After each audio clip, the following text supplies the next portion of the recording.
Well, good afternoon. Today is Friday, November 22nd, 2019, and this is Angela Hooper-Menifield of Menifield Associates, and this is your HR moment. I've been away for a couple of days, had a little under the weather issues, but all's well now, so I appreciate you guys reaching out and looking for me. Today's been a really busy day, and I am going to get right to it because it's Friday, and for many of you, you may be in your preparation for your festivities next week. So, today's topic again gleans from the world of news and specifically sports. I think you guys know I am a big sports person, and so I stay close to the stories. And this story is, of course, my team of my first love, as we say, the Pittsburgh Steelers. So, if any of you are sports fans, and perhaps even if you aren't, you're aware that on last Thursday night's football game, there was an altercation between some players, and it led to quite a few suspensions by the National Football League. Well, their process is typically the National Football League's Players Association. They typically encourage the players and support the appeal process. And I think the NFL knows that's going to happen. So they issue suspensions and people appeal them.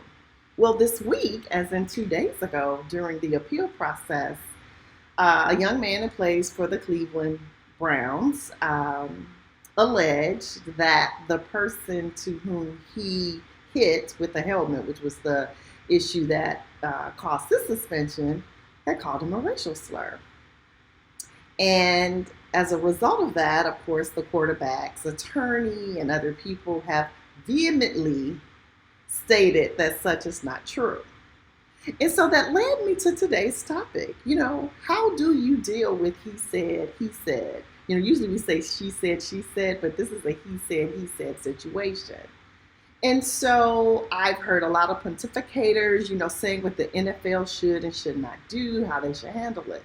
So let me just give you the HR perspective of what to do when one employee or person, stakeholder, alleges or makes an allegation against another person. And it doesn't have to necessarily be racial slurs, but nonetheless, this is the process. So what we have to consider on the HR or management realm is, number one, what are the facts? So facts are not disputed, right? Facts are things that we can all agree did or did not happen. It lends itself to no interpretation. So is it a fact, for instance, that player A struck player B across the head? The answer would be yes. Now, there's some other things that may have to be considered. In the government, they use Douglas factors, right? When you try to figure out the punishment, but that comes after the facts. So what are the facts? So when there are he said situations, you should speak to witnesses. So who else was around who could have heard something? And you get statements from the witnesses, right? Or you get, whether that's verbal statements with a stenographer and attorneys and labor union reps, and or you have them write you statements. But either way, you get it on the official record what it is the witnesses or the people who could be potential witnesses observed and heard. So that also includes taking statements of people saying, I didn't hear anything. The reason why we do it this way is because what we don't want to have happen is someone say the first time they ask, oh, I didn't hear anything. And then later on, one of the parties is their friend. And they say, hey, I really need you to, cover me on this one. And so then all of a sudden, that memory just pops back in, right? And now they remember what they heard.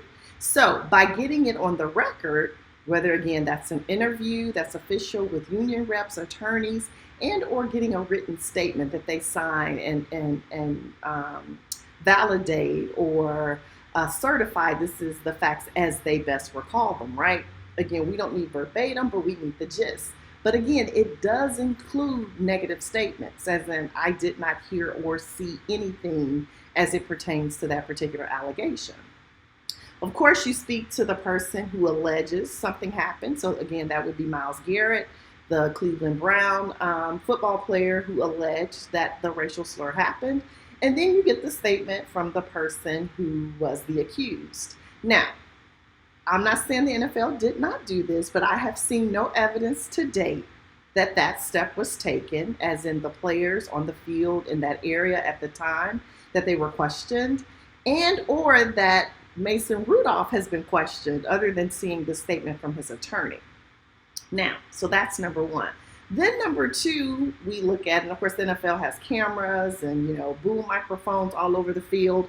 Hence, we heard the Jets quarterback the other week talking about he saw ghosts, right? That's how you hear certain things and comments on the field. There was also a ref really close, right? Because he was standing there when they first started trying to separate them, and then the helmet tugging started. So you would ideally speak to the referee, get his comments again. Now, lack of hearing that something happened does not mean it did not happen. So it doesn't make the person who makes the allegation incorrect. It just means the allegation is unfounded. In other words, there was no evidence to substantiate that this actually took place, right? So when that's the case, there would probably be no discipline for the accused. What tends to happen in most environments is a retraining, refreshing, an assertion of, so while we can't prove this did or did not happen, what we do know is there has been an allegation of using inappropriate language. So let's revisit what these policies are. And then typically an organization would ensure that that person signs off on the fact that they have been educated on that issue. Because if it happens again later or a new allegation comes up, we don't want the person to say, yeah, but I didn't know what I could or could not say, right? So you would want to reinforce what your policies are. Now, the other thing that most investigators look at, and typically investigations are outsourced because you really want to keep the people who are emotionally attached, whether that's, their friends, the organization, the people who have to issue discipline shouldn't be the people who investigate. That's been my background experience. So typically these things are farmed out. Well, the other things that the investigators will look at is past behavior, right? So does, Mason Rudolph, for example, in this issue, does he have a history of using racial slurs? Has there ever been any issue? Because there have been some players that have been caught on film, whether that's in casual moments and other things, saying and doing things that we would find issue with. So the question would be, is there a history of this behavior? They'd look at that. They'd also look at, what is the history of even the accused person or the person who's making the allegation? Have they had a past behavior of making allegations that were unfounded? Again, doesn't mean they lied. Let's be really clear. So we never want to say a person lied until we can prove that. But what we can say is there a pattern of behavior? Well, I actually had a lady on my team who would just make these allegations against people, including me. Yes, I was accused of a lot of things, but they will always be unfounded. So what tends to happen is there's this persona attached to this person, as in the boy who cried wolf, right? So over time, because they've made up so many things through the years, people very seldom believe them.